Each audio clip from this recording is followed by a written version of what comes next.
name is Ramon Martinez from the Nuclear Alternative Project. The Nuclear Alternative Project, or NAP, is a nonprofit organization that brings together Puerto Rican engineers from across the U.S. nuclear industry under one mission: to study and educate the alternative of advanced reactors for Puerto Rico. Today's webinar is about the methodology used in the Clinch River early site permit from an emergency preparedness perspective, and how this methodology can be applied to future new plant applicants.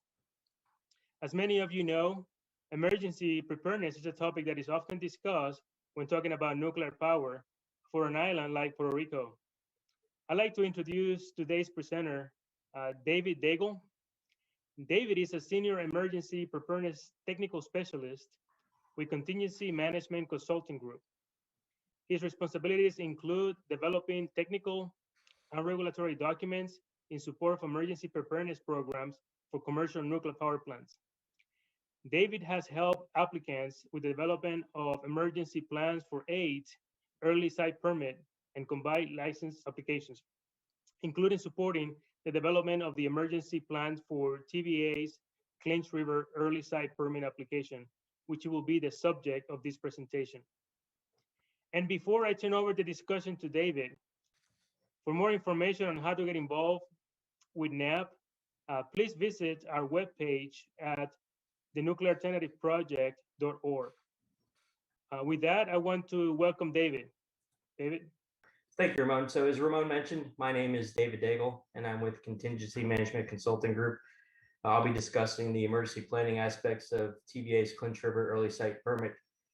Before I get into that, though, as Ramon mentioned, I was a consultant assisted TVA on the Clinch River project, but I'm not an employee of TVA, and I'm not representing TVA during this presentation. So back in April, John Egdorf had presented an overview of emergency preparedness for nuclear power plants. And during his presentation, he mentioned that current regulations do not consider advances in designs and safety of small modular reactors. So the purpose of this presentation is to discuss an actual situation where the NRC has issued an early site permit to the Tennessee Valley Authority for an application that considers small modular reactors, and how that approach could benefit future applicants. So I'll also touch on, towards the end of my presentation, I'll touch on current NRC rulemaking as it relates to small modular reactors.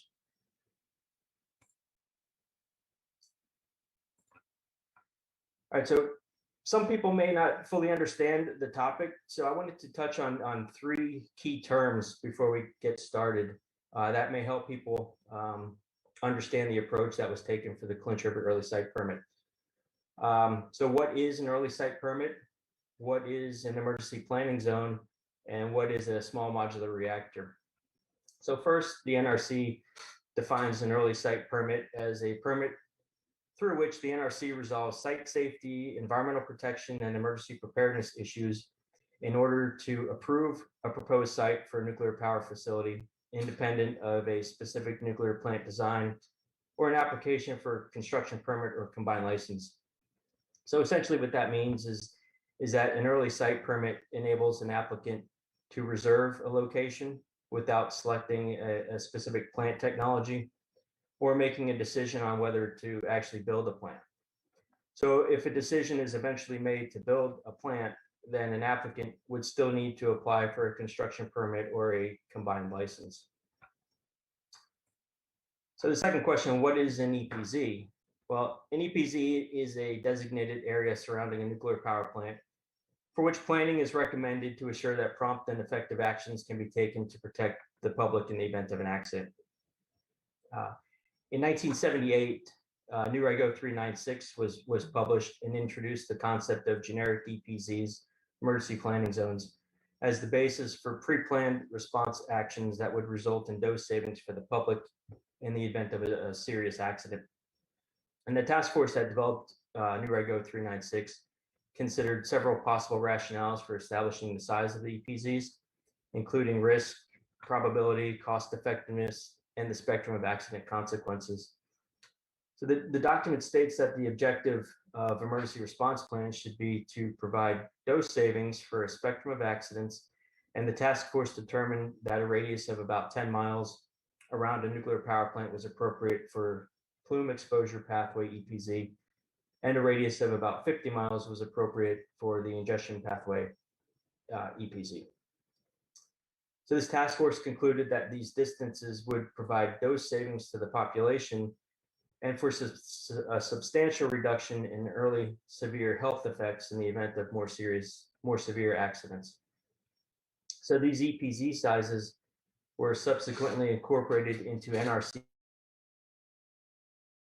and FEMA regulations requiring 10 miles and 50 miles for large light water reactors that we're used to dealing. It is important to note, though, that regulations also allow for smaller EPZs to be determined on a case-by-case basis for gas-cooled reactors and for reactors with an authorized power level of less than 250 megawatt thermal.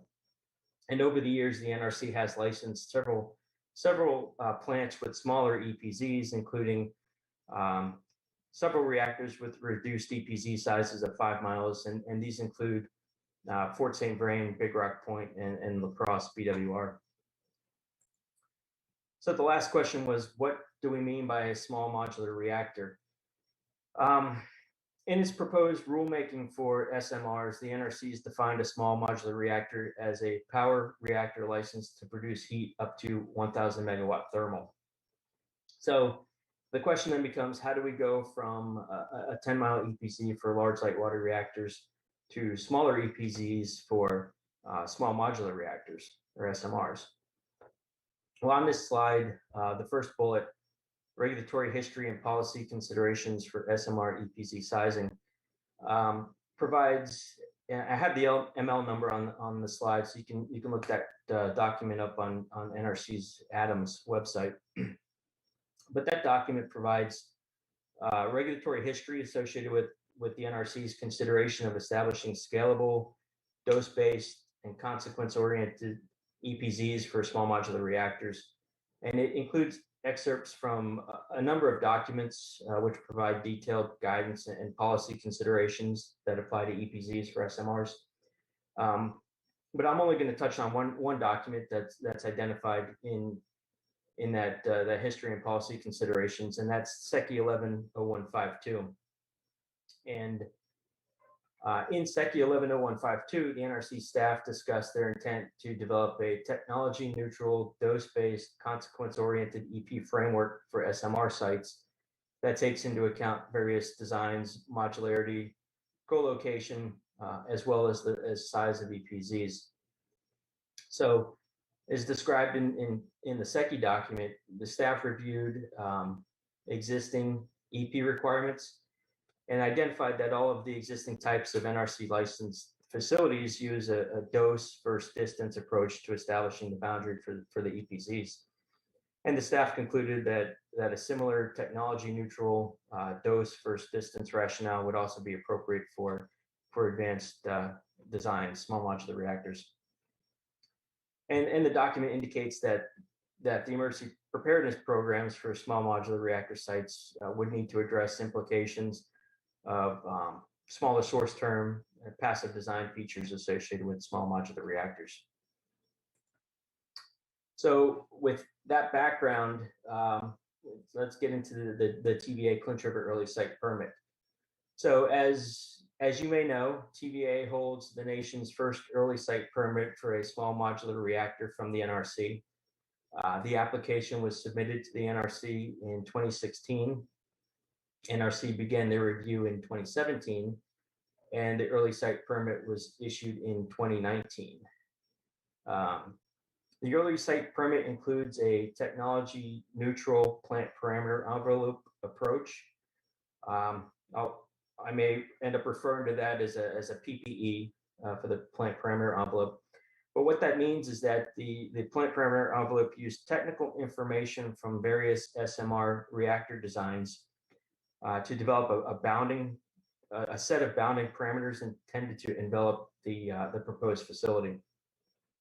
So this approach provided the NRC with information necessary to assess the suitability of the site, which is the intent of the early site permit. Some of the parameters that were included in the PPE included a maximum rated thermal power for a single reactor core, combined nuclear generating capacity for the entire site, and normal and accident source terms for gaseous and liquid releases. So there's 3 sections of the Clinch River early site permit application that addressed emergency planning. And these 3 sections were part 2 of the application, which is the site safety analysis report, part 5 of the application, which was the emergency plan, and part 6 of the application, which was exemptions and departures. In section 13.3 of the site safety analysis report, the application discusses emergency preparedness. And in that section, it describes the EPZ sizing methodology for the Clinch River site. It discusses physical characteristics of the Clinch River site, and it describes the emergency plan and the evacuation time estimate that were included in part 5, kind of high level descriptions.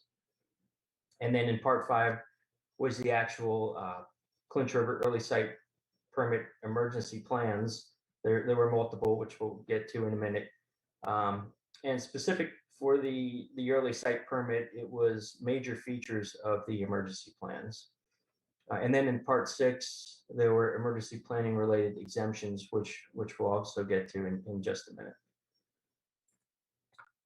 So because the Clinch River application considered small modular reactors, the intent was to include a methodology that could be used in the future to determine an appropriate EPZ size for small modular reactors at the Clinch River site.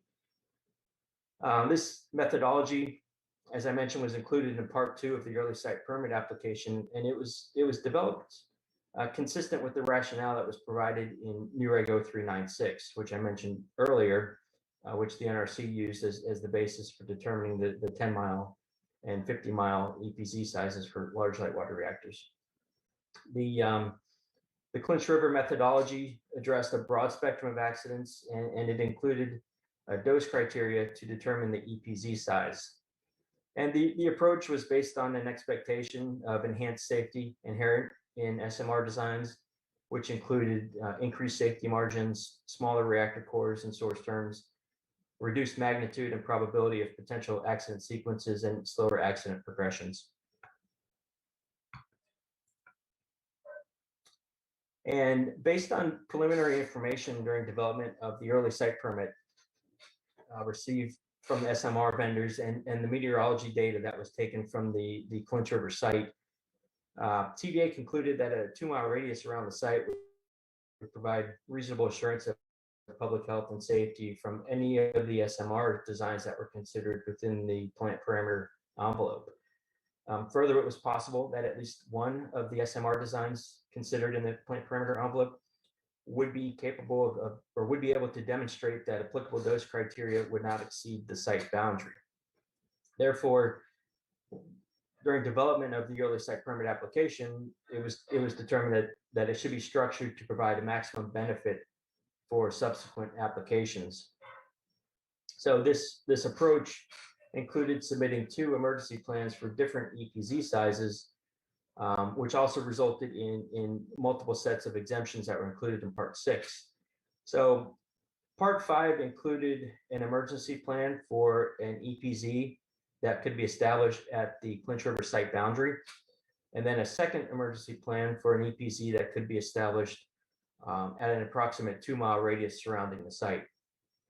What was interesting though about the 2-mile radius emergency plan is it sort of acted as a surrogate for any future EPZ sizes that extended beyond the site boundary.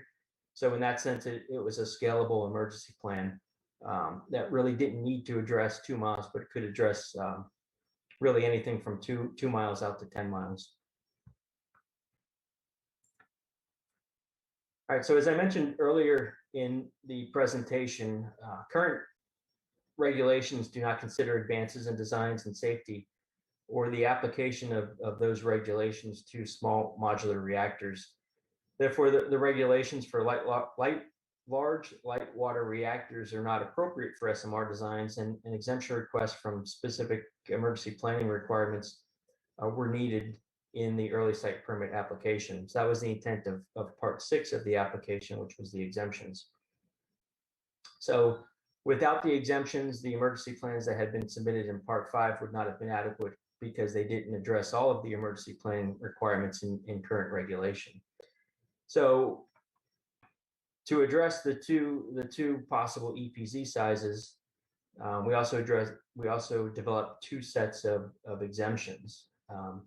The exemptions that were associated with the site boundary EPZ emergency plan were primarily related to requirements for formal offsite radiological emergency response, just things that you wouldn't need to do if the emergency plan was confined to the site boundary. And then the set of exemptions for the 2-mile EPZ emergency plan were related only to the deviation from a 10-mile EPZ that's required by regulation. All of the other regulations that address offsite planning would still occur. They would just occur within the 2-mile or whatever EPZ size is determined to be appropriate.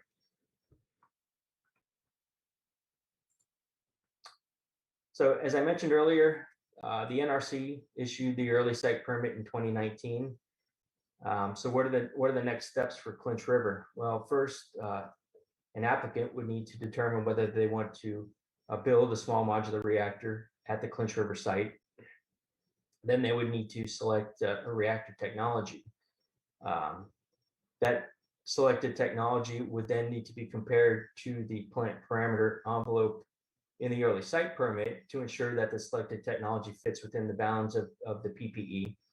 And then as part of the future application, the applicant would then consider site-specific and reactor design-specific inputs to implement the EPZ sizing methodology included in the early site permit to determine the appropriate EPZ size for the Clinch River site and the selected reactor technology.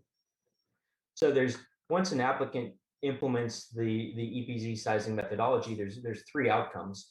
One, the sizing methodology could determine that the EPZ could be established at the site boundary. The second option is that the methodology could determine you could establish the EPZ at the 2-mile radius or some other scalable distance between 2 and 10 miles, or implementing the methodology could determine that you have to establish the EPZ at the regulatory required 10-mile radius. So once that is determined, then a future applicant would look at the exemptions that were included in the early site permit, and the applicant would be able to reference the set of exemptions only if they demonstrated that the selected reactor technology falls within the plant parameter envelope, and implementing the EPZ size methodology indicated, an EPZ size less than 10 miles. So the ability to establish a site boundary EPZ when it's appropriate is appealing to utilities because it's key to significant cost savings and best integration of an SMR into a host community. The applicant would need to identify and cite a specific technology at a specific site of adequate size to establish a site boundary EPZ. But it's believed that advanced designs that meet the criteria established in the Clinch River early site permit could provide flexibility for more siting options, therefore expanding the opportunity for communities to use clean, reliable, safe nuclear energy to meet future energy demands. So I mentioned earlier that the NRC is in the process of developing regulations to address small modular reactors. This rulemaking effort was informed by TVA's approach to emergency planning in the Clinch River early site permit. TVA's approach provided the NRC with a specific example of how the broader framework could be applied by future applicants, and I think it eased the NRC into being more supportive of risk-informed, performance-based, consequence-oriented framework and scalability based on dose. And according to the NRC's rulemaking documents, the new EP requirements would continue to provide reasonable assurance that adequate protective measures can and will be implemented by an SMR licensee. It would promote regulatory stability, predictability, and clarity. It would reduce requests for exemptions from EP requirements like we had in the Clinch River early site permit application. Would recognize technology advancements, credit safety enhancements in plant systems, and it would credit potential benefits associated with postulated accidents, including slower transient response times and relatively small and slow release of fission products. So some of the major provisions of rulemaking include a scalable approach for determining the size of the plume exposure EPZ pathway, like was done in the Clinch River early site permit application. And there would be an alternative performance-based EP framework, including requirements for demonstrating effective response in drills and exercises. And this bullet, I say alternative performance-based framework because an SMR applicant or licensee would not be required to use the new rule. They could still use the 10 CFR 5047 emergency planning regulations. So this would be an optional approach. So with respect to the hazard analysis, the NRC anticipates that SMRs may be located on the same site or close to large light water reactors or other types of reactors, or industrial, military, or transportation facilities, or a combination of the above. And these would require additional emergency planning considerations. So as an example, an SMR could be sited near an industrial facility to supply process heat or electrical power, or an SMR could be used to power a desalination facility located on the same site. So in these instances, the hazards of the nearby facility would be factored into the emergency preparedness program of the SMR facility to ensure that the protection of the public health and safety and the environment. So with respect to the ingestion pathway emergency planning zone size, there was a question during John Egdorf's presentation back in April, I think asking about the specific size of the ingestion pathway emergency planning zone, and the NRC rulemaking effort with respect to small modular reactors doesn't provide for a specific size. Instead, the NRC is proposing planning requirements. So according to the rulemaking, this would include an identification of major on-site and off-site exposure pathways for ingestion of contaminated food and water. And the proposed rule would then require applicants and licensees who comply with the new rule to describe in their plan on-site and off-site resources and emergency response capabilities that are available to collect samples, assess the release, implement a quarantine or embargo to protect against the use of contaminated food and water. So that's pretty much the end of my presentation. But before I get to questions, I did want to mention that obviously a different approach like TVA took at Clinch River could lead to challenges when trying to engage the community in the vicinity of the site. So trust and credibility, I think, are critical to a successful project. And this challenge was recognized by Clinch River Project. So they developed a communications and engagement plan to inform local residents and gain support for the project from local and state governments. And in recognition of this effort, earlier this week, TVA won a Top Innovative Practice Award, or a TIP Award, from NEI for its efforts to communicate to the community in the surrounding area just why a scalable EPZ for SMRs would continue to protect the health and safety of the public. So that concludes my presentation. Ramon, I'll turn it back to you for questions. Thank you, David, for such a informative presentation. I appreciate you sharing the word that efforts from community engagement. That's so important to inform our communities, why these efforts are being undertaken. So now I'd like to open it up for questions from the people watching the webinar on our Facebook page, please you can type your questions in the comment section. And so I'll start with one question, David. If emergency planning information already was submitted and reviewed for the Clinch River early site permit, then for a future applicant, what would they need to provide additional emergency planning information for their application? Yeah, so at the early site permit phase, applicants really have a choice in how much emergency planning information they want to provide in the application. They can identify significant impediments to emergency planning. They can provide major features of an emergency plan, or they can provide complete and integrated emergency plans, which are full scale on-site emergency plan as well as off-site plans that would be reviewed by the NRC and FEMA. What TVA did in this application, because they have a corporate emergency plan that addresses their other nuclear facilities, and there were pieces that are missing because of the SMR and the unknown size of the EPZ. They opted to submit major features, and at a future stage, probably a COLA stage, they would then need to develop emergency plans based on the determined EPZ size.